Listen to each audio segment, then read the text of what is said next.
Hello friends, मैं वंदना वर्मा एक बार पुनः आपका उद्घोष एकेडमी में हार्दिक स्वागत और अभिनंदन करती हूँ। दोस्तों, आज हम लोग ऐसे महत्वपूर्ण टॉपिक के बारे में पढ़ने वाले हैं जहां से लगातार प्रश्न पूछता है।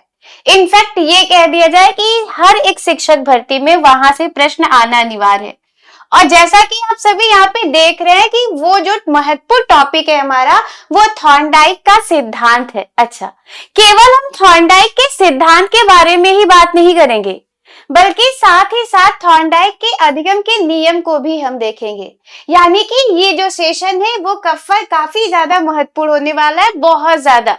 और इसके साथ साथ जितने प्रश्न यूपी टेट में, सी टेट में और सुपर टेट में पूछे गए, उन सारे सवालों के जवाब यहाँ पे देखने को आपको मिल जाएंगे। उन सारे सवालों को हम करेंगे। तो चलिए बिना देर किए करते हैं बात थॉर्नडाइक के प्रयास एवं त्रुटि के सिद्धांत के बारे में। अब थॉर्नडाइक के प्रयास एवं त्रुटि के सिद्धांत के संदर्भ में यदि देखा जाए तो आप देख रहे हैं यहाँ पे कि इसे हम ट्रायल एंड एरर थियरी भी कहते हैं। यानी कि ट्रायल एंड एरर थियरी के प्रतिपादक पूछ दे, जनक पूछ दे ना, तो निश्चित तौर पे आप नाम किसका लेंगे? महान मनोवैज्ञानिक थॉर्नडाइक का। थॉर्नडाइक के संदर्भ में अगर टेट के पॉइंट ऑफ व्यू से बात किया जाए तो कई बार प्रश्न हमसे पूछा है कि प्रयास एवं त्रुटि के सिद्धांत के प्रतिपादक है, तो प्रतिपादक के रूप में कौन हो जाएंगे दोस्तों? थॉर्नडाइक हो जाएंगे। कौन हो जाएंगे? थॉर्नडाइक। अच्छा, प्रश्न हमसे ये भी पूछा है कि थॉर्नडाइक कहाँ के निवासी हैं? यूपी टेट में लगातार ये प्रश्न पूछा है कि थॉर्नडाइक कहाँ के निवासी हैं, तो निवासी कहाँ के दिख रहे हैं? अमेरिका के। कहाँ के निवासी हैं दोस्तों? अमेरिका के। इसके साथ साथ प्रश्न यूपी टेट के अंतर्गत ये भी हमसे पूछा हुआ है कि थॉर्नडाइक का जो सिद्धांत है, यानी कि प्रयास एवं त्रुटि का जो सिद्धांत है, वो किस विचारधारा पर आधारित है? तो वो विचारधारा कौन सी हो जाएगी भाई? व्यवहारवादी विचारधारा। यानी कि यहाँ से अभी तक जितनी बातें हुई उससे 4 प्रश्न बनते हैं यूपी टेट के, सी टेट के और सुपर टेट के। पहला ये कि प्रयास एवं त्रुटि के सिद्धांत के प्रतिपादक कौन है, तो जवाब होगा थॉर्नडाइक महोदय। दूसरा ये कि थॉर्नडाइक निवासी कहाँ के, तो जवाब होगा अमेरिका के। तीसरा ये कि थॉर्नडाइक का प्रयास एवं त्रुटि का सिद्धांत किस विचारधारा पर आधारित है, तो हमारा जवाब होगा व्यवहारवादी विचारधारा पर क्या है? आधारित है। अच्छा, थॉर्नडाइक के संदर्भ में जब हम बात करते हैं इनके ट्रायल एंड एरर थियरी को लेके, तो वहीं पे हमसे प्रश्न यूपी टेट में पूछता है और सुपर टेट में पूछता है, सी टेट में नहीं ना। यूपी टेट और सुपर टेट में पूछा है कि थॉर्नडाइक के प्रयास एवं त्रुटि के सिद्धांत का प्रतिपादन कब कब किया गया है, तो आपको ड्यूरेशन यहाँ पे साफ साफ दिख रहा है कि कब किया गया है, तो 1898 में किया गया है। कब किया गया है दोस्तों? 1898 में। यानी कि अगला हमारा सवाल ये है यूपी टेट का और सुपर टेट का, ना कि सी टेट का। साफ साफ कह रहे, यूपी टेट में और सुपर टेट में हमसे प्रश्न कई बार रिपीट किया है। सुपर टेट चूंकि एक बार हुआ है तो एक बार ही पूछा है, यूपी टेट में रिपीटेड है दोस्तों। और वो प्रश्न हमसे पूछता है कि प्रयास एवं त्रुटि के सिद्धांत का प्रतिपादन थॉर्नडाइक ने कब किया है, तो कब किया है, तो 1898 के ड्यूरेशन में किया है। अच्छा, इसके साथ साथ थॉर्नडाइक ने अपने इस ट्रायल एरर थ्योरी को स्पष्ट करने के लिए ना एक्सपेरिमेंट किया है। देख रहे, बड़ी ही प्यारी सी क्यूट सी बिल्ली दिख रही है आपको, यहाँ पे दिख रही है ना। हाँ, यानी कि थॉर्नडाइक ने प्रयोग किस पर किया था, तो बिल्ली पर किया था। और ये जो बेचारी बिल्ली है ना, वो भूखी है, यानी कि इसे भूख लगी है। भूखी बिल्ली पर एक्सपेरिमेंट कर रहे हैं कौन? तो थॉर्नडाइक महोदय।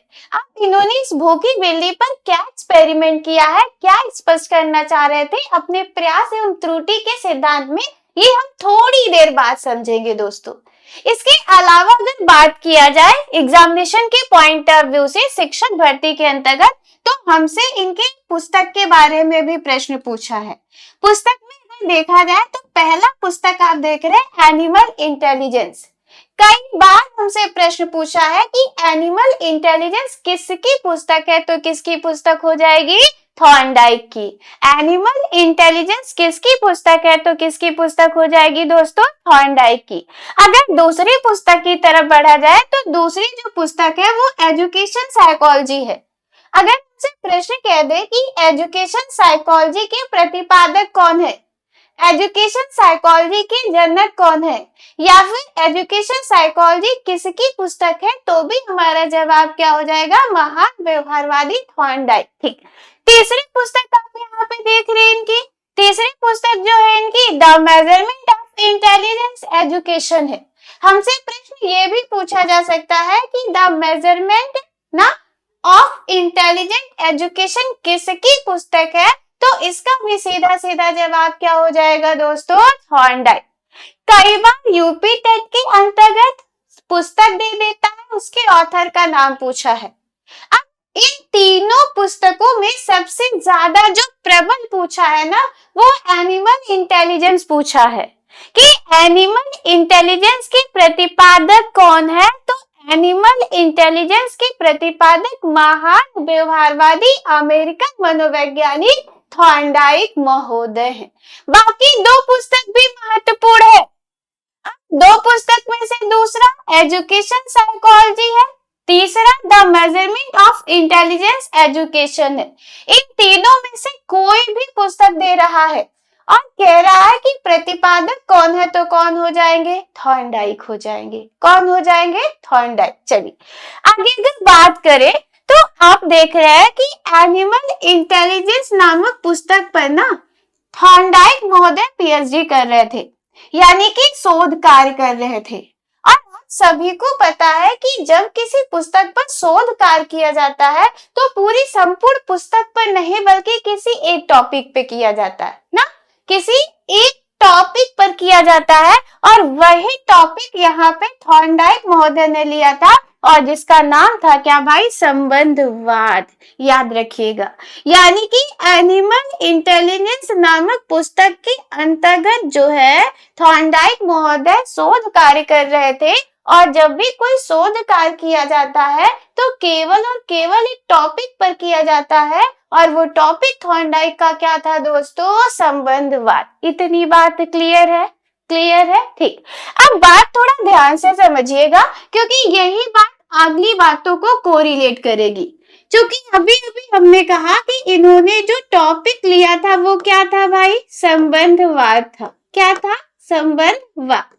अब संबंधवाद को स्पष्ट करने के लिए थॉर्नडाइक महोदय ने एक उत्तेजक लिया था। क्या लिया था? उत्तेजक। अच्छा, उत्तेजक का जो कार्य होता है वो हमारी उत्तेजना को बढ़ाना होता है।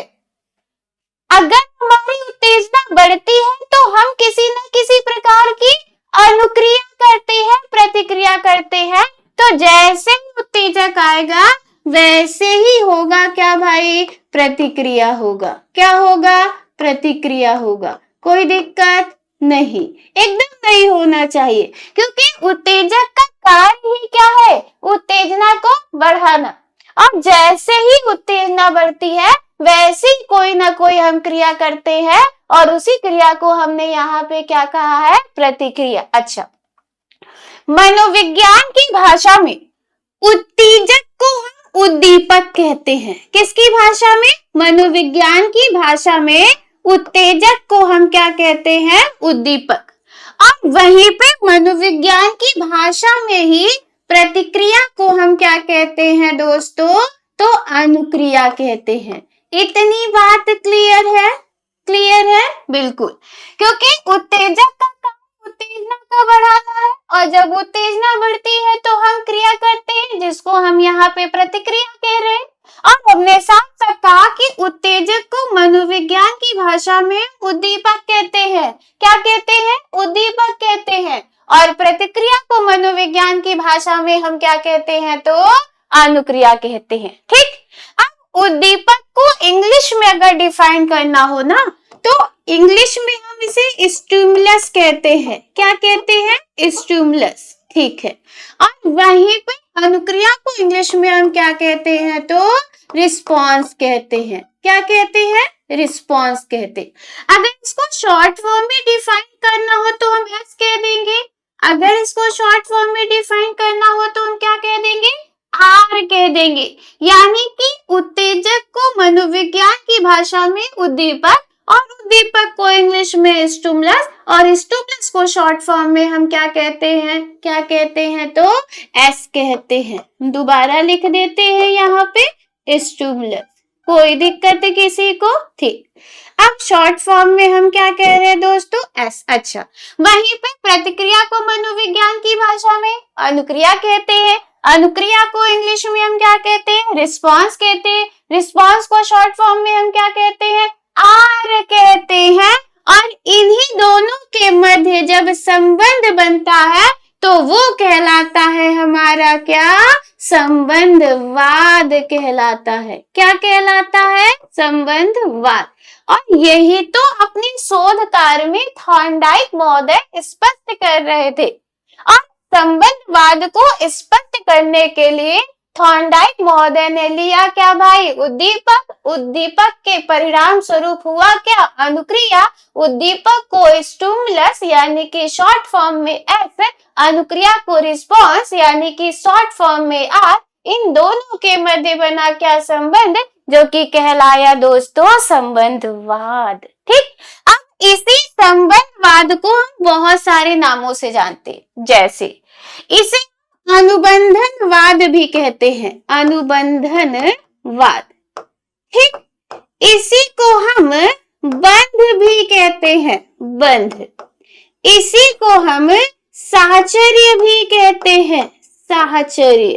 और इंग्लिश में एक ही नाम है जो कि काफी बेटर है, जो कि हमें पर्टिकुलर अच्छा लगता है, और वो कहलाता है दोस्तों क्या भाई, बॉन्ड। एक बार पुनः समझें इस बात को। चूंकि थॉर्नडाइक महोदय एनिमल इंटेलिजेंस नामक पुस्तक पर पीएचडी कर रहे थे, यानी कि शोध कार्य कर रहे थे। और शोध कार्य जब भी कोई व्यक्ति करता है तो केवल और केवल एक टॉपिक को पर ही करता है, और वो टॉपिक थॉर्नडाइक ने लिया था संबंधवाद। टॉपिक क्या था, संबंधवाद। और संबंधवाद को स्पष्ट करने के लिए उन्होंने एक उत्तेजक लिया, और उत्तेजना का कार्य केवल और केवल क्या होता है कि आपके उत्तेजक तत्वों को बढ़ाना। और जैसे हमारे उत्तेजक तत्व बढ़ते हैं तो हम किसी न किसी प्रकार की क्रिया करते हैं, जो कि यहाँ पे कहला रहा है प्रतिक्रिया। अच्छा, हमने साफ साफ कहा कि उत्तेजक को मनोविज्ञान की भाषा में हम उद्दीपक कहते हैं, जिसको इंग्लिश में हम स्टिमुलस कहते हैं, और शॉर्ट फॉर्म में हम एस कहते हैं। और वहीं पे प्रतिक्रिया को मनोविज्ञान की भाषा में अनुक्रिया कहते हैं, जिसको इंग्लिश में हम रिस्पॉन्स कहते हैं, शॉर्ट फॉर्म में हम आर कहते हैं। इन दोनों के मध्य बना क्या, संबंध। संबंध कैसे बना, तो जब उत्तेजक आएगा तो प्रतिक्रिया होगी, जब उद्दीपक आएगा तो अनुक्रिया होगी, जब स्टिमुलस आएगा तो रिस्पॉन्स होगा, जब एस आएगा तो आर होगा। और इन दोनों के मध्य जो बॉन्ड बनेगा वही कहलाएगा दोस्तों क्या, संबंधवाद। उसी को हम अनुबंधनवाद, उसी को हम बंध, और उसी को हम साहचर्य कहते हैं, जिसको हम इंग्लिश में एक ही शब्द से डिफाइन करते हैं, जो कि बॉन्ड कहलाता है। ये था हमारा इतनी बातें किस सिद्धांत को लेके, तो प्रयास एवं त्रुटि के सिद्धांत को लेके। अब इतनी बातों में कितने प्रश्न हैं ये सुनिए। पहला प्रश्न UP TET, super TET, CTET का भी, कि प्रयास एवं त्रुटि के सिद्धांत के प्रतिपादक है तो थॉर्नडाइक। थॉर्नडाइक निवासी कहाँ के हैं, अमेरिका के। थॉर्नडाइक का प्रयास एवं त्रुटि का सिद्धांत आधारित है तो व्यवहारवादी विचारधारा पे। थॉर्नडाइक ने अपने प्रयास एवं त्रुटि के सिद्धांत का प्रतिपादन कब किया, तो 1898 में। प्रयोग किस पर किया है, तो बिल्ली पर। पुस्तक का नाम क्या है, तो एनिमल इंटेलिजेंस है। दूसरी पुस्तक एजुकेशन साइकोलॉजी है। तीसरी पुस्तक the measurement of intelligent education है। पीएचडी कर रहे थे एनिमल इंटेलिजेंस पर। इनमें एक टॉपिक लिया जिसका नाम था संबंधवाद। संबंधवाद को स्पष्ट करने के लिए उन्होंने उद्दीपक लिया और उद्दीपक का कार्य होता है अनुक्रिया कराना। जैसे ही उद्दीपक आया वैसे ही अनुक्रिया हुई। उद्दीपक को हम स्टिमुलस कहते हैं, अनुक्रिया को हम रिस्पॉन्स कहते हैं। स्टिमुलस को शॉर्ट फॉर्म में एस कहते हैं, रिस्पॉन्स को शॉर्ट फॉर्म में आर कहते हैं। इन दोनों के मध्य बना जो बॉन्ड वो कहलाया दोस्तों संबंधवाद, यानी कि बॉन्ड थियरी। इसके आगे अगर बात किया जाए ना तो देखते हैं क्या है।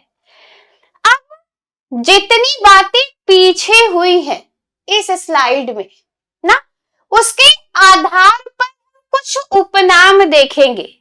किसके? तो ट्रायल एंड एरर थियरी के, यानी कि थॉर्नडाइक के प्रयास एवं त्रुटि के सिद्धांत को। पहला उपनाम तो प्रयास एवं त्रुटि के सिद्धांत से ही है। प्रयास को हम प्रयत्न कह सकते हैं, त्रुटि को हम भूल कह सकते हैं, कोई दिक्कत ही नहीं है समझने में। तो जिसके आधार पे पहला जो उपनाम है वो प्रयत्न एवं भूल का क्या हो जाएगा दोस्तों? सिद्धांत। ठीक, तो हमसे प्रश्न पूछा है कि प्रयत्न एवं भूल के सिद्धांत के प्रतिपादक कौन है, तो कौन हो जाएंगे? थॉर्नडाइक। बड़ा ही आसान सा सवाल था, केवल समझने में डिफरेंट होता। ठीक, अब चूंकि उद्दीपक और अनुक्रिया के मध्य बन रहा था बॉन्ड, जैसा कि यहाँ पे दिख रहा है ना, और टॉपिक भी था क्या? संबंधवाद। इसी संबंधवाद को हम अनुबंधनवाद, इसी को बंध, इसी को साचर्य कह रहे थे। तो ये सारे कन्वर्ट होते हैं उपनाम में। अब दूसरा संबंधवाद का सिद्धांत प्रतिपादक थॉर्नडाइक, तीसरा अनुबंधनवाद का सिद्धांत ना प्रतिपादक थॉर्नडाइक, चौथा बंध का सिद्धांत प्रतिपादक थॉर्नडाइक, छठवां साचर्य का सिद्धांत प्रतिपादक थॉर्नडाइक। इतनी बातें तो एकदम क्लियर हैं, कोई दिक्कत ही नहीं है कि अगर इतनी उपनाम दे दे और कह दे कि इस सिद्धांत के प्रतिपादक कौन है, तो निश्चित तौर पे नाम रटा रटाया होना चाहिए आपको, क्योंकि इन सारी का संबंध किससे है दोस्तों? तो महान अमेरिकन व्यवहारवादी मनोवैज्ञानिक थॉर्नडाइक से। ठीक, अब थॉर्नडाइक ने किया क्या है अपने इस प्रयास एवं त्रुटि के सिद्धांत में, यानी कि ट्रायल एंड एरर थ्योरी में ये स्पष्ट क्या करना चाह रहे थे वो देखते हैं इस बॉक्स की सहायता से। इस बॉक्स में आपको दिख रहा होगा कि एक बिल्ली है, जैसा कि पहले हमने कहा कि इन्होंने प्रयोग किस पे किया था? एक प्यारी सी क्यूट सी भूखी बिल्ली पर किया था। तो इन्होंने इस बॉक्स का निर्माण किया। ठीक, अब बॉक्स में इन्होंने यहाँ पे आप देख रहे हैं कि बटन लगा दिया है ना। इस बटन का उद्देश्य ये था कि जैसे ही बिल्ली के पैर से वो बटन दबेगा, प्रेस होगा, वैसे ये जो ट्रैप डोर है वो खट की आवाज के साथ ओपन हो जाएगा, और जैसे ही ओपन होगा वैसे बिल्ली के सामने जो है स्टिमुलस रखा होगा ना। अब स्टिमुलस में इन्होंने लिया क्या है? मछली ले रखा है, जो कि बिल्ली की क्या होती है दोस्तों? फेवरेट डिश होती है ना। ठीक, अच्छा, अब इस बॉक्स का नाम उन्होंने क्या रखा? तो उलझन बॉक्स रखा। क्या रखा? उलझन बॉक्स। किसने रखा? थॉर्नडाइक ने। किस सिद्धांत में रखा? तो प्रयास एवं त्रुटि के सिद्धांत में रखा। ठीक, अब हुआ क्या कि बिना देर की उन्होंने बिल्ली को इस पजल बॉक्स यानी कि उलझन बॉक्स में डाल दिया। क्योंकि बिल्ली पहले से क्या थी भाई? भूखी थी। अब भूखी बिल्ली के सामने जैसे ही मछली दिखी ना, तो बिल्ली ने अपना व्यवहार करना क्या कर दिया? शुरू कर दिया।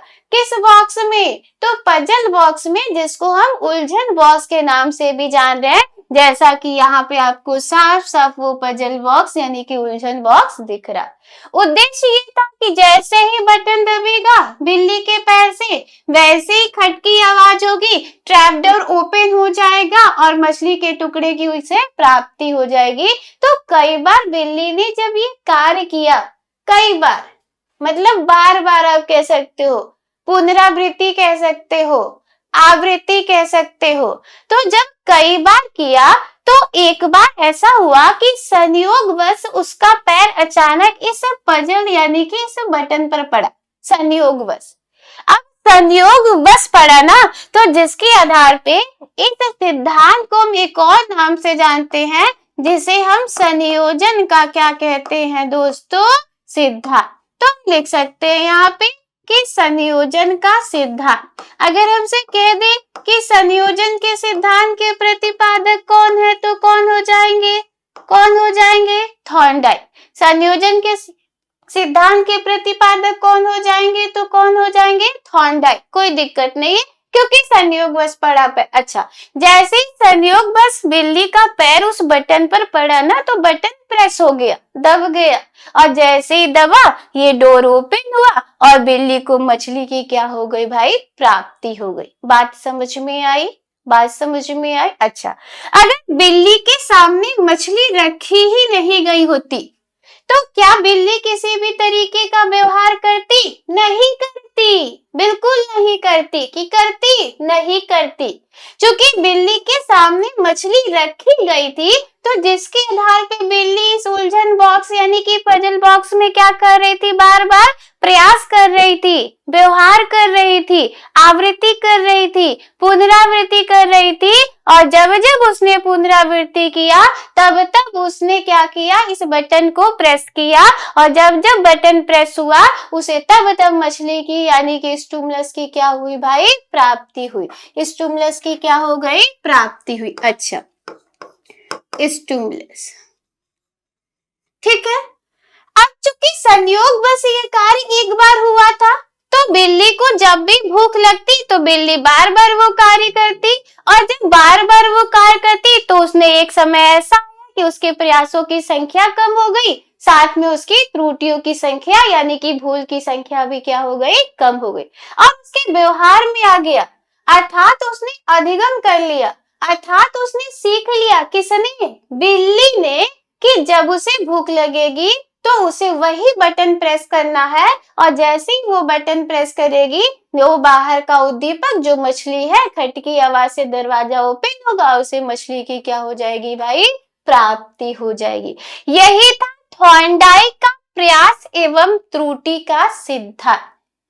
अब उस आधार पर अगर इस सिद्धांत के और उपनाम देखने हो, तो आप इस फिगर से समझ सकते हैं बकायदा बखूबी कि अगर बिल्ली के सामने मछली नहीं होती तो क्या बिल्ली कोई व्यवहार करती, जवाब होता नहीं, बिल्कुल नहीं, नहीं ना, नहीं।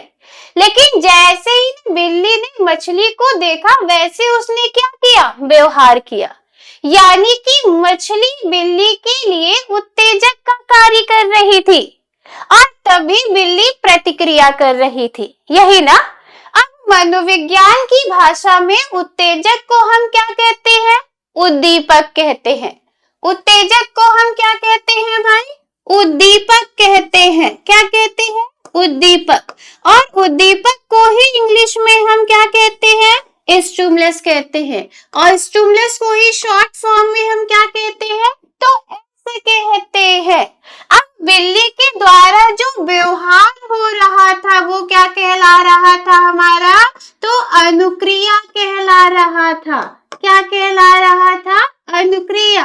अनुक्रिया को इंग्लिश में हम क्या कहते हैं, तो रिस्पॉन्स कहते हैं। क्या कहते हैं, रिस्पॉन्स कहते हैं। और रिस्पॉन्स को शॉर्ट फॉर्म में हम क्या कह देंगे दोस्तों, तो आर कह देंगे। बात क्लियर है, इतनी बात क्लियर है, ठीक।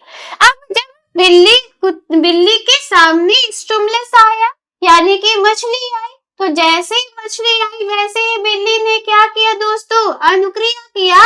तो पहले उद्दीपक आएगा कि अनुक्रिया आएगी, तो जवाब होगा पहले उद्दीपक आएगा। तो जिसके आधार पे सिद्धांत को हम उद्दीपक अनुक्रिया का क्या कहते हैं, सिद्धांत। अच्छा, उद्दीपक को हम स्टिमुलस कहते हैं, जिसको शॉर्ट फॉर्म में हम एस कहते हैं। साफ साफ दिख रहा, तो यहाँ पे एस हमने लिख दिया। अब उद्दीपक को देखने के पश्चात अनुक्रिया हुई, तो जिसको हम रिस्पॉन्स कहते हैं, तो शॉर्ट फॉर्म में हमने क्या लिखा, आर लिखा। तो कहलाया हमारा ये कौन सा बॉन्ड थियरी, तो एस आर बॉन्ड थियरी कहलाया। क्योंकि बिल्ली उलझन बॉक्स में, पजल बॉक्स में बार बार एक ही व्यवहार को दोहरा रही थी, तो जिसके आधार पे इस सिद्धांत को हम आवृत्ति का भी क्या कहते हैं? सिद्धांत कहते हैं। और यही था थॉर्नडाइक का प्रयास एवं त्रुटि का सिद्धांत। आई होप कि आपको ये जो थियरी है थॉर्नडाइक की बड़ी क्लियरिटी के साथ समझ में आई होगी, क्योंकि हर एक बात बहुत स्पष्ट है और मजेदार भी है। थॉर्नडाइक का ये जो सिद्धांत है वो हमारे व्यवहारिक जीवन से जुड़ा हुआ है। जब भी हमारे अंदर कोई उत्तेजक आता है, किसी प्रकार की उत्तेजना उत्पन्न होती है, तो निश्चित तौर पे हम अनुक्रिया करते हैं। और यही बात कर रही थी थॉर्नडाइक की बिल्ली उद्दीपक यानी कि मछली के टुकड़े को देखकर। अब हमसे इनमें से कोई भी प्रश्न पूछे, जैसा कि यूपी टेट में पूछता है और पूछेगा भी, क्योंकि स्पेशली बैट यूपी टेट का ही है, सी टेट में भी पूछता है, ऐसा नहीं है, और सुपर टेट में भी यही पूछता है। इनफैक्ट अगर बात करें कि एजुकेशन से आप पीजीटी का पेपर दे रहे, एजुकेशन से आप नेट जेआरएफ की कोशिश कर रहे हैं, तो ये सारी थियरी आपको वहां पे हेल्प करेगी, क्योंकि यही सब आपको वहां पे हायर एजुकेशन लेवल पे भी पढ़ना है। अगर हमसे कह दे प्रतिम बोल के सिद्धांत का प्रतिपादक थॉर्नडाइक, संबंधवाद, अनुबंधनवाद, बंध, साचरी, संयोजन के सिद्धांत के प्रतिपादक थॉर्नडाइक, उद्दीपक अनुक्रिया का सिद्धांत Thorndike, stimulus response bond theory Thorndike, SR bond theory Thorndike, आवृत्ति का सिद्धांत थॉर्नडाइक। यही क्वेश्चंस आपके UP TET, C TET, super TET, यहाँ तक कि अभी हमने साफ साफ कहा कि एजुकेशन से यदि आप पीजीटी के एग्जाम की तैयारी कर रहे तो भी पूछेगा, यदि आप नेट जेआरएफ में भी एजुकेशन से तैयारी कर रहे तो भी आपसे थॉर्नडाइक से लगभग बहुत सारे प्रश्न पूछने हैं। इसके आगे अगर हम बात करें तो हम थॉर्नडाइक के सीखने के नियम की तरफ बढ़ सकते हैं। थॉर्नडाइक के सीखने का नियम यानी कि थॉर्नडाइक ने अधिगम के नियम भी बताए हैं। तो पहला प्रश्न तो हमसे यही पूछता है हमारे एग्जामिनेशन में, शिक्षक भर्ती के अंतर्गत भी, या फिर पीजीटी या फिर नेट जेआरएफ, जो भी आप बात कर लो। कई बार पूछा है कि अधिगम के नियम को किसने दिया है या सीखने के नियम के प्रतिपादक है। तो अधिगम के नियम पूछे तो भी थॉर्नडाइक, सीखने के नियम पूछे तो भी कौन हो जाएंगे? थॉर्नडाइक। अच्छा, अब फ्लो चार्ट स्पष्ट रूप से साफ साफ आपके सामने है कि थॉर्नडाइक ने सीखने के कितने नियम दिए हैं। तो 2 नियम दिए हैं मुख्य रूप से। पहला जो है वो मुख्य नियम है और दूसरा जो नियम है वो हमारा कौन सा है दोस्तों? गौड़ नियम है। मुख्य नियम को प्राथमिक नियम यानी कि प्राइमरी रूल भी कह सकते हैं और गौड़ नियम को हम सेकेंडरी रूल भी कहते हैं। बात क्लियर है? अगर प्राथमिक नियम पूछ दे कि अधिगम के प्राथमिक नियम कितने हैं तो कितने हो जाएंगे? 3। वहीं पे अगर द्वितीय नियम अधिगम के पूछ दे तो कितने हो जाएंगे? 5। अगर अधिगम के कितने नियम पूछ दे तो 2। प्रश्न कॉम्प्लिकेट करता है। अगर सीखने के नियम कितने दे रहा है तो 2 है। 2 कैसे है? तो फ्लो चार्ट में दिख रहा है। एक मुख्य नियम है और दूसरा दोस्तों हमारा गौड़ नियम है। बात क्लियर है? एक मुख्य नियम है और दूसरा हमारा गौड़ नियम है। मुख्य नियम कितने हैं अगर पूछ दे तो 3 हो जाएंगे। गौड़ नियम पूछ दे तो कितने हो जाएंगे? 5। अच्छा, सबसे पहले हम बात करेंगे मुख्य नियम की। मुख्य नियम में जो सबसे पहला नियम आप देख रहे हैं उसे हम तत्परता का नियम कहते हैं। क्या कहते हैं? तत्परता का नियम। अच्छा, तत्परता का नियम अपने आप को ही डिफाइन कर रहा है कि जब तक हम अधिगम अर्थात सीखने के लिए मानसिक रूप से तैयार नहीं होंगे ना, तब तक हमको कौन शिक्षक कौन प्रभावी तरीका सिखा नहीं सकता है। ऐसा कौन सा नियम कह रहा है दोस्तों? तो तत्परता का नियम। बात समझ में आई कि तत्परता का नियम इस बात की पुष्टि करता है कि जब बालक मानसिक रूप से सीखने के लिए तैयार होगा तभी हम उसे क्या कर सकते हैं? सिखा सकते हैं। तो जिसके आधार पर इस नियम को हम मानसिक स्थिति का नियम भी कहते हैं। तो हम लिख सकते हैं कि तत्परता का जो नियम है हमारा, वो मानसिक स्थिति का नियम भी कहलाता है। हमसे पूछता है ये प्रश्न, मानसिक स्थिति का नियम। कई बार हमसे पूछा है कि मानसिक स्थिति का नियम थॉर्नडाइक के किस नियम पर आधारित है, तो वह नियम कौन सा हो जाएगा दोस्तों? तो वह नियम हमारा प्रथम नियम हो जाएगा, जो कि तत्परता का क्या है? नियम। अच्छा, एक बात बताइए कि अगर आप मानसिक रूप से तैयार हैं सीखने के लिए, अधिगम के लिए ना, बात समझ रहे ना, तो आपकी उसमें इच्छा भी होगी, रुचि भी होगा, लगाव भी होगा, तभी तो आप मानसिक रूप से सीखने के लिए क्या है? तैयार है। तो जैसे कि आधार पे कहा गया कि जो तत्परता का नियम है ना, वो बालक की इच्छा व रुचि पर क्या है? आधारित है। तो इच्छा व रुचि पर आधारित नियम कौन सा हो जाएगा? तो वो हो जाएगा कौन सा नियम हमारा? तत्परता का नियम। बात क्लियर है? क्लियर है? देखिए, इच्छा व रुचि पर आधारित नियम कौन सा है भाई? थॉर्नडाइक के सीखने का नियम, तत्परता का नियम। मानसिक स्थिति का नियम कौन सा है? तो तत्परता का नियम, इसमें कोई दिक्कत ही नहीं है। अच्छा, आप लेसन प्लानिंग बनाएंगे, चाहे डीएलएड वाले हो, चाहे बीएड वाले हो, चाहे एमएड वाले हो, मतलब पढ़े होंगे। लेसन प्लानिंग का मतलब पाठ योजना बनाए होंगे, बनाए हैं ना? ठीक। अब पाठ योजना में पाठ प्रस्तावना प्रश्न आप बनाते हैं, बनाए हैं? बनाए होंगे। जब आप पाठ प्रस्तावना प्रश्न बनाते हैं तो हम मान के चलते हैं कि 3 प्रश्नों का उत्तर बालक के पास है ऑलरेडी।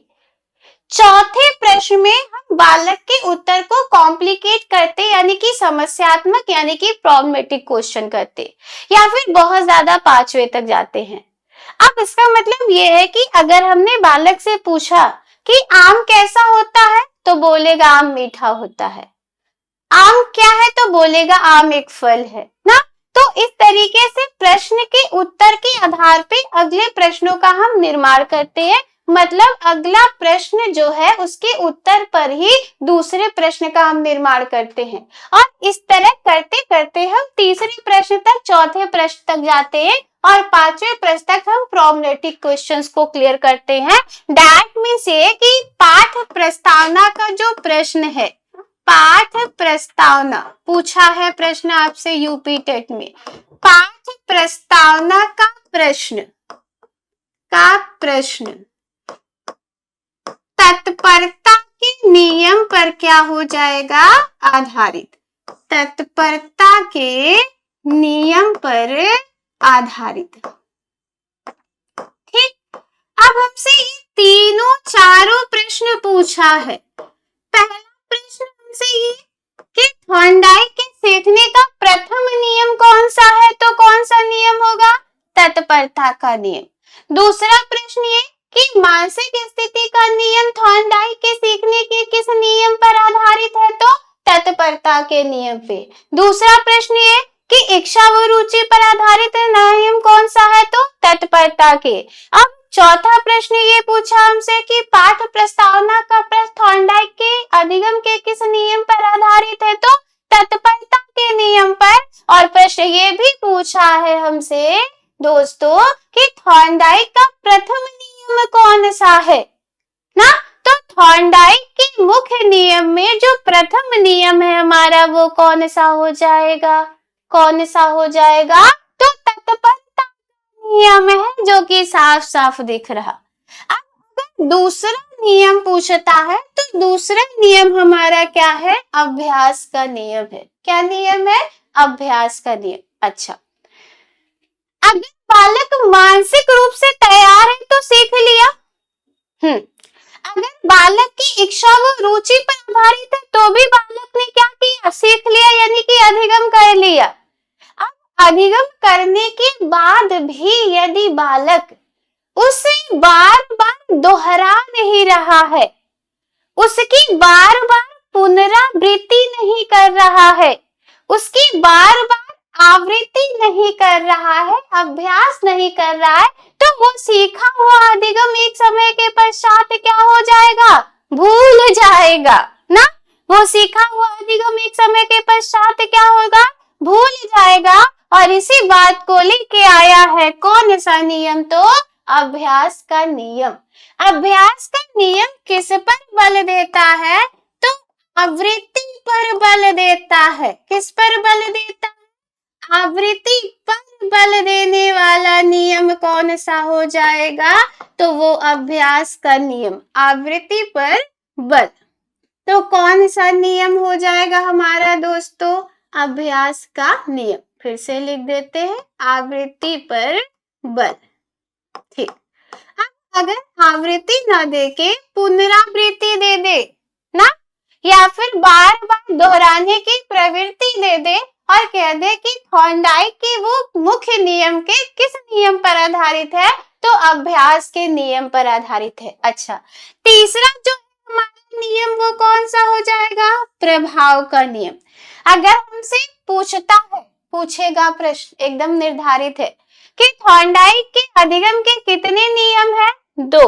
थॉर्नडाइक के अधिगम के मुख्य नियम कितने हैं, 3। थॉर्नडाइक के अधिगम के गौड़ नियम कितने हैं, 5। कोई दिक्कत नहीं। थॉर्नडाइक के मुख्य नियम में प्रथम नियम कौन सा है, तत्परता का। थॉर्नडाइक के सीखने के दूसरे नियम कौन सा है, अभ्यास का। थॉर्नडाइक के सीखने का तीसरा नियम कौन सा है, प्रभाव का। मतलब ये कि आपको ये इसी सीक्वेंस में लर्न करना है, इसी तरीके से याद करना, इसी तरीके से समझने की कोशिश करना कि पहला नियम तत्परता का, दूसरा नियम अभ्यास का और तीसरा नियम क्या है, प्रभाव का। अच्छा, प्रभाव का नियम ना अधिगम के लिए सबसे महत्वपूर्ण नियम माना जाता है। बात बिल्कुल सही है कि अगर आप सीख रहे हो, पढ़ रहे हो, समझ रहे हो और उसका सकारात्मक प्रभाव पड़ेगा तो और ज्यादा तीव्र गति से आप सीखोगे, अधिगम करोगे। यानी आपको सुख की प्राप्ति हो रही है, संतोष की प्राप्ति हो रही। लेकिन अगर उसका नकारात्मक प्रभाव पड़ेगा तो कहीं ना कहीं आपके अधिगम सीखने की गति क्या होगी, मंद यानी कि धीमी हो सकती है, मतलब उसका नकारात्मक प्रभाव पड़ेगा। दैट मीन्स ये कि यहाँ पे जो प्रभाव का नियम है वो सबसे महत्वपूर्ण नियम है अधिगम के सीखने के नियम के अंतर्गत। थॉर्नडाइक का सबसे महत्वपूर्ण अगर कोई अधिगम का नियम है तो वो कौन सा है दोस्तों, प्रभाव का नियम। क्यों, क्योंकि इस प्रभाव के नियम में बालक को सुख की प्राप्ति होती है, संतोष की प्राप्ति होती है, दुख की भी प्राप्ति होती है और असंतोष की भी प्राप्ति होती है, जिसके आधार पे थॉर्नडाइक के प्रभाव के नियम को दोस्तों हम सुख, दुख, संतोष, असंतोष के नियम के नाम से भी जानते हैं। तो हम लिख सकते हैं कि यह जो नियम है जिसे हम प्रभाव का यानी कि थॉर्नडाइक का तीसरा नियम कह रहे हैं, वो किस नियम पर आधारित है, तो सुख ना एवं दुख के नियम पर, के नियम पर, स्पेस कम है मेरे पास, नियम पर आधारित। अच्छा, अगर सुख, दुख और संतोष, असंतोष के नियम पर आधारित है तो निश्चित तौर पे इस नियम में संशोधन किया गया है, तो जिसके आधार पे प्रभाव के नियम में हम लिख सकते हैं कि इसमें संशोधन किया गया है। संशोधन, संशोधन पर आधारित नियम पूछा है प्रश्न कि संशोधन पर आधारित नियम थॉर्नडाइक का कौन सा है, तो वह नियम कौन सा हो जाएगा दोस्तों, प्रभाव का नियम। अच्छा, सुख, दुख, संतोष, असंतोष जो भी प्राप्त हो रहा है, जो भी दिख रहा है, रुकेंगे सभी लोग, यहाँ पे क्लियर नहीं आ रहा है, यहाँ लिखे चलेगा सुख, दुख,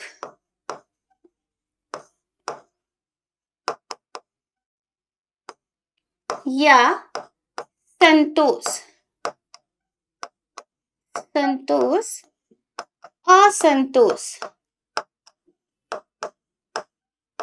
का नियम। ठीक है, और वो नियम कौन सा है भाई, प्रभाव का नियम। दूसरी बात हमने प्रभाव के नियम में क्या कहा कि इस नियम में संशोधन किया गया है। इस नियम में संशोधन किया गया है। संशोधन किया गया। ठीक,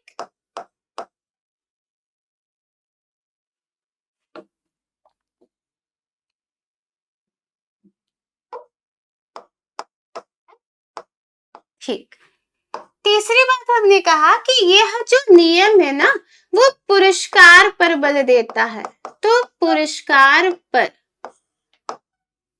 बल। अब ये तीनों प्रश्न हमसे पूछे हमारे एग्जामिनेशन पे। पहला प्रश्न कि थॉर्नडाइक के अधिगम का तीसरा नियम कौन सा है? तो जवाब होगा हमारा कौन सा? प्रभाव का नियम ना। प्रभाव के नियम से जो जो प्रश्न पूछे वो साफ साफ स्क्रीन पे आपको दिख रहे हैं। हमसे प्रश्न पूछता है कि सुख दुख संतोष असंतोष का नियम थॉर्नडाइक के मुख्य नियम पर किस नियम पर आधारित है? तो कौन सा नियम हो जाएगा हमारा? प्रभाव का नियम।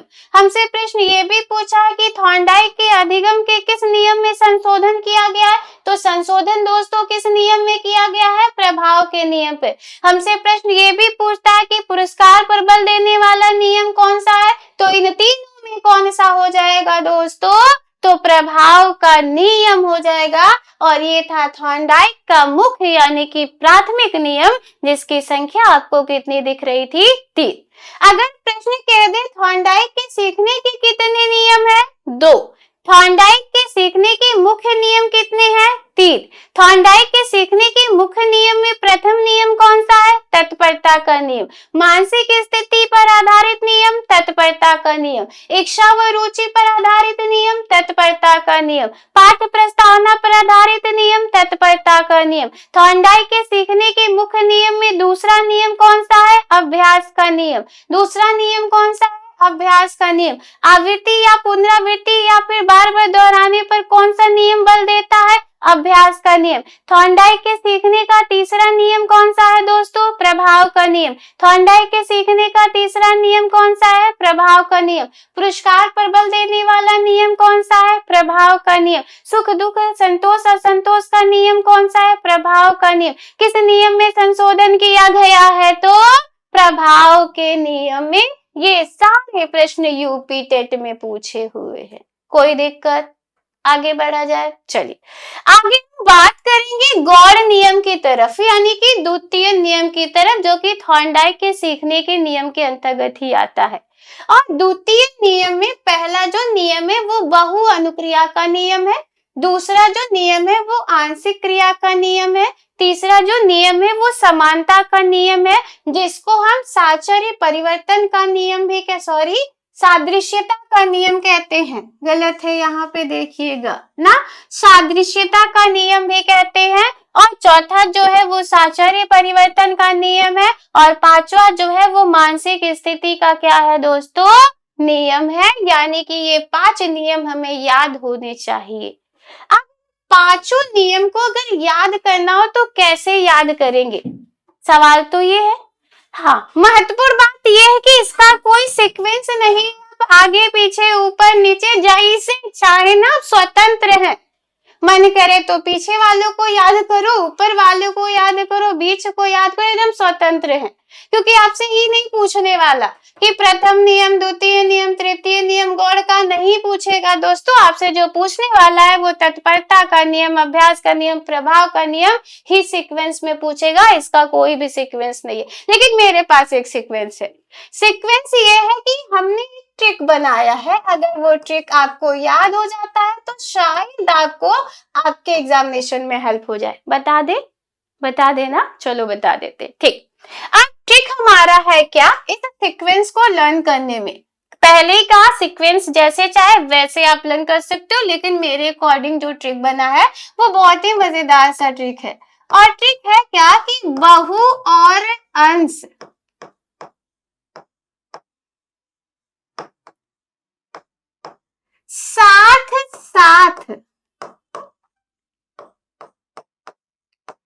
साथ साथ मॉर्निंग वॉक पर गए, याद हो जाएगा, हो जाना चाहिए ना। मॉर्निंग वॉक पर गए, बस इतना ही याद करना है। अगर इतना याद हो गया तो ये इसी सीक्वेंस में याद कर लोगे दोस्तों, एकदम आसानी से। अब कैसे ये ट्रिक फॉलो होगा शायद बात समझ में आ जाए। यहाँ पे बहु है तो हो जाएगा क्या, बहु अनुक्रिया का सिद्धांत। यहाँ पे अंश है तो हो जाएगा क्या, आंशिक क्रिया का सिद्धांत। कोनो दिक्कत कोनो समस्या ही नहीं, ठीक। यहाँ पे साथ साथ यानी कि दो वर्षा शब्द है तो एक समानता का नियम है, दूसरा क्या है, साचर्य परिवर्तन का नियम है। बचा यहाँ पे आपका क्या, तो मॉर्निंग यानी कि एम यानी कि हो जाएगा मानसिक स्थिति का नियम। अब कितनी आसानी से याद हो जाएगा ये, क्योंकि याद तो करना पड़ेगा। प्रश्न है यहाँ से, पूछेगा प्रश्न आपसे। अब प्रश्न हमसे ऐसा कुछ पूछेगा जो सुनिए ध्यान से, कह देगा क्या कि थॉर्नडाइक के सीखने का गौड़ नियम है। अब गौड़ नियम है पूछ रहा है तो ये तीनों नियम देगा, तत्परता का नियम, अभ्यास का नियम, प्रभाव का नियम, सपोजिट समानता का नियम दे दिया। तो हम पढ़ तो रहे पूरा एक फ्लो चार्ट के अंतर्गत, वो भी थॉर्नडाइक को लेके ही। थॉर्नडाइक का ही तत्परता का भी नियम है, अभ्यास का नियम है, प्रभाव का नियम है, लेकिन प्रश्न में कह रहा है गौड़ नियम है, तो गौड़ नियम हमें याद होने चाहिए कि कौन कौन से। तो अगर समानता का नियम दे रहा है तो गौड़ नियम है कि मुख्य नियम है, गौड़ नियम है ना। अगर ऐसे प्रश्न दे देगा कि थॉर्नडाइक का अधिगम के सिद्धांत के अंतर्गत मुख्य नियम है, तो मुख्य नियम भी याद होने चाहिए कि तत्परता का नियम होता है, अभ्यास का नियम होता है, प्रभाव का नियम होता है। और जब मुख्य नियम पूछता है आयोग ना तो बड़ा चालाक है, वो यहाँ से तीन दे देगा बहु अनुक्रिया का नियम, आंशिक अनुक्रिया का नियम, समानता का नियम, और लगातार उठा देगा कौन सा नियम भाई, प्रभाव का नियम। अब पढ़ा तो हमने चारों है थॉर्नडाइक में, अब हमने ये नहीं देखा कि मुख्य नियम में आता है या फिर गौड़ नियम में, तो गया 1-2 नंबर, टाटा बाय बाय, ठीक। तो मतलब उसको संभालने के लिए ये फ्लो चार्ट आप में बहुत हेल्प करेगा, बहुत काम करेगा। अब ये फ्लो चार्ट स्पष्ट कर रहा है कि मुख्य नियम कितने हैं, गौड़ नियम कितने हैं, ठीक। और उसके साथ साथ ट्रिक तो और ज्यादा मजेदार है, बड़ी आसानी से याद हो जाएगा कि अन, बहु और अंश साथ साथ मॉर्निंग वॉक पर गए, मतलब जाने दो इनको बहु और अंश को। अब बहु का मतलब बहु अनुक्रिया का नियम, अंश का मतलब आंशिक क्रिया का नियम, साथ का मतलब समानता का नियम, एक साथ का मतलब साचर्य परिवर्तन का नियम, और मॉर्निंग का मतलब क्या, मानसिक स्थिति का नियम। ये तो हुआ इस सीक्वेंस में याद करने की बात। लेकिन हमने आपसे कहा कि आप जैसा चाहे वैसे लर्न कर सकते हैं, इस सीक्वेंस में कोई दिक्कत नहीं, आप बिल्कुल स्वतंत्र हैं, स्वतंत्र बालक हैं आप, जैसे चाहे वैसे लर्न करिए। लेकिन यहाँ किसी भी प्रकार की स्वतंत्रता नहीं है आपको, आयोग भी नहीं देगा। यहाँ पे प्रथम नियम क्या होगा, तत्परता का, द्वितीय नियम क्या होगा, अभ्यास का, तृतीय नियम क्या होगा, प्रभाव का। मतलब यहाँ की स्वतंत्रता खत्म है, यहाँ पे स्वतंत्रता है, ठीक। इसके अंदर बात किया जाए, चलिए अंदर अगर बात करें तो बहुत विशेष बातें नहीं है, पर समझने की थोड़ी सी बात है। बहु अनुक्रिया का नियम यानी कि जब हम बहुत सारी अनुक्रिया यानी कि बहुत सारा प्रयास करते हैं, तो बहुत सारा जब हम प्रयास करते हैं तो हमसे बहुत सारी गलतियां भी होती है ना, होती है भाई। एक समय आता है कि प्रयास भी कम हो जाता है और गलतियां भी कम हो जाती है, जैसा कि थॉर्नडाइक ने अपनी बिल्ली के में एक्सपेरिमेंट करके बताया था। लेकिन यही बात इस नियम में कहा गया। तो बहु अनुक्रिया का नियम क्या कहता है कि हमें अधिगम के लिए बहुत सारा प्रयास करना चाहिए, और बहुत सारे प्रयास के परिणाम स्वरूप हम तभी सीखेंगे जब हमसे बहुत सारी गलतियां यानी कि भूल यानी कि त्रुटियां होंगी।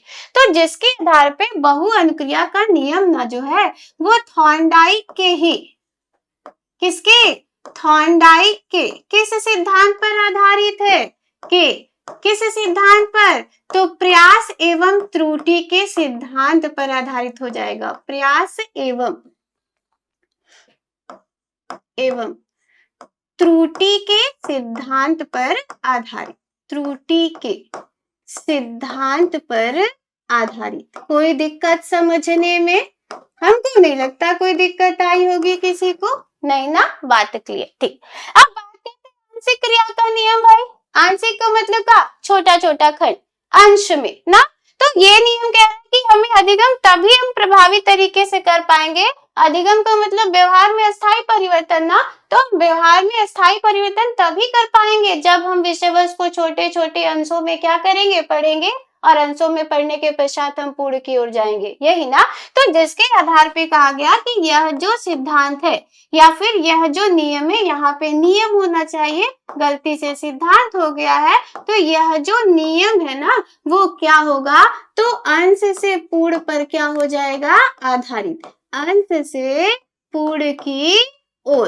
अब अंश से पूर्ण की ओर जब भी बात होगी तो वो कौन से नियम पर आधारित हो जाएगी दोस्तों, तो आंशिक क्रिया के नियम पर क्या हो जाएगी, आधारित। अच्छा, समानता का नियम, जिसको हम आत्मीकरण का नियम भी कहते हैं, यहाँ पे गलती से लिखा गया है, और इसी को हम सादृश्यता का नियम भी कहते हैं।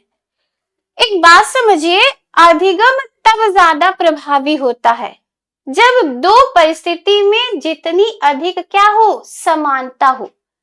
यानी कि पूर्व ज्ञान नवीन ज्ञान को प्राप्त करने में हमारी क्या करता है भाई, सहायता करता है। तो जिसके आधार पे कहा गया कि समानता का नियम जो है ना वो पूर्व ज्ञान से किस पर आधारित हो जाएगा, नवीन ज्ञान पर आधारित है। और पूर्व ज्ञान से नवीन ज्ञान पर आधारित नियम कौन सा हो जाएगा, तो समानता का नियम हो जाएगा।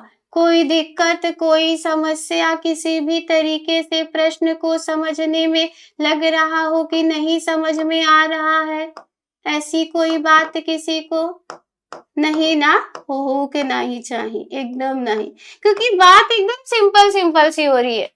अगर हमसे कहते हैं पूर्व ज्ञान से नवीन ज्ञान पर आधारित ना, थॉर्नडाइक का कौन सा गौड़ सा नियम है, तो कौन सा गौड़ सा नियम हो जाएगा भाई, समानता का नियम। अंश से पूर्ण की ओर कौन सा नियम हो जाएगा, आंशिक क्रिया का नियम। थॉर्नडाइक के प्रयास एवं त्रुटि के सिद्धांत पर कौन सा नियम है, बहु अनुक्रिया का नियम। आ जाइए साचर्य परिवर्तन के नियम में, इसको समझने में थोड़ी सी समस्या हो सकती, लेकिन फिर भी कोशिश करते। ठीक, अब कोशिश ये है कि इसको समझने के लिए अगली वीडियो देखनी पड़ेगी आपको, और अगली जो वीडियो है वो भी काफी मजेदार है, काफी मजेदार कंटेंट भी होगा, क्योंकि वह जो वीडियो होगा वो पावलो की थियरी कैसे होगा, जिसे हम अनुकूलित अनुक्रिया का सिद्धांत कहते हैं, जिन्होंने बिल्ली पर नहीं बल्कि कुत्ते पर एक्सपेरिमेंट किया है। ठीक, लेकिन वहां पे बात तो कर लेते हैं थोड़ी सी अधिगम को लेके। पावलो ने भी लगभग यही बात कहा कि जब अधिगम की प्रक्रिया शुरू हो जाती है किसी मूल आधार पर, और उस मूल आधार में यदि परिवर्तन भी हो जाए तो अधिगम पर कोई विशेष प्रभाव नहीं पड़ता है। यानी कि साचर्य में यदि कोई परिवर्तन भी हो जाए तो सीखने में कोई भी प्रभाव पड़ने वाला नहीं है। तो जैसे कि आधार पे कहा गया कि साचर्य परिवर्तन का जो नियम है वह पावलो के सिद्धांत पर क्या हो जाएगा, आधारित। ये बात बहुत अच्छे से समझ पे आएगी, पावलो के सिद्धांत पर, सिद्धांत पर आधारित, ये बात बहुत अच्छे से समझ में आएगी। लेकिन उसको समझने के लिए आपको मेरी अगली वीडियो देखनी पड़ेगी दोस्तों, जो कि काफी मजेदार होगी। ठीक, अब जो वो मानसिक स्थिति का नियम है, जिसे हम अभिवृत्ति का नियम कहते हैं, ऐसी कोई बात हुई है क्या इधर कहीं, बिल्कुल हुई है, साफ साफ दिख रहा है मानसिक स्थिति का नियम। तो यही बात यहाँ पे कहा गया कि जब बालक मानसिक रूप से तैयार होगा, तत्पर होगा, तो हम उसे सिखा देंगे। अगर बालक मानसिक रूप से तैयार नहीं है, तत्पर नहीं, तो हम उसे कबो सिखा नहीं सकते हैं। तो जिसके आधार पे मानसिक स्थिति का नियम कहता है कि यह तत्परता के नियम पर क्या हो जाएगा, आधारित। तो तत्परता के नियम पर आधारित, और तत्परता के नियम पर आधारित गौड़ नियम कौन सा हो जाएगा, तो जवाब होगा मानसिक स्थिति का नियम। ठीक, अब यहाँ पे ये फ्लो चार्ट कंप्लीट होता है। फ्लो चार्ट के साथ साथ हमने अगर बात करें तो हमने थॉर्नडाइक का प्रयासम त्रुटि के सिद्धांत को बखूबी बड़े अच्छे तरीके से समझा। साथ में जितने प्रश्न पूछे जा सकते वो भी हमने समझा। इसके साथ साथ थॉर्नडाइक के सीखने के नियम भी हमने देखे कि नियम में मुख्य रूप से 3 नियम है, गौड़ नियम से 5 नियम है और हमने तीनों नियम के नाम सीक्वेंस में लर्न करने हैं। गौड़ नियम के हम चाहे जैसे वैसे लर्न कर सकते, लेकिन ट्रिक फिर भी हमारे पास है कि बहु और अंत साथ साथ मॉर्निंग वॉक पर गए। अब इस टॉपिक से जितने प्रश्न होंगे, बात समझिएगा, वो प्रश्न लेके आएंगे हम अगली अपने वीडियो में दोस्तों। यानी कि यूपी टेट में जितने प्रश्न पूछे हैं ना, वो लेके आएंगे, साथ ही साथ सुपर टेट में जितने प्रश्न पूछे हैं वो लेके आएंगे। सीटेट की पॉसिबिलिटी थोड़ी कम हो जाएगी, लेकिन कोशिश करेंगे कि सीटेट से रिलेटेड भी कुछ प्रश्न वहां पे लेके आए, और उसके लिए आपको अगली वीडियो मेरी देखनी पड़ेगी एकदम नेसेसरी रूप से। तब तक के लिए चैनल को लाइक करें, सब्सक्राइब करें और हाँ, शेयर करना तो बिल्कुल भी ना भूलें। मिलते हैं अगले वीडियो में अगली मजेदार कॉन्सेप्ट के साथ। तब तक के लिए गुड बाय, धन्यवाद।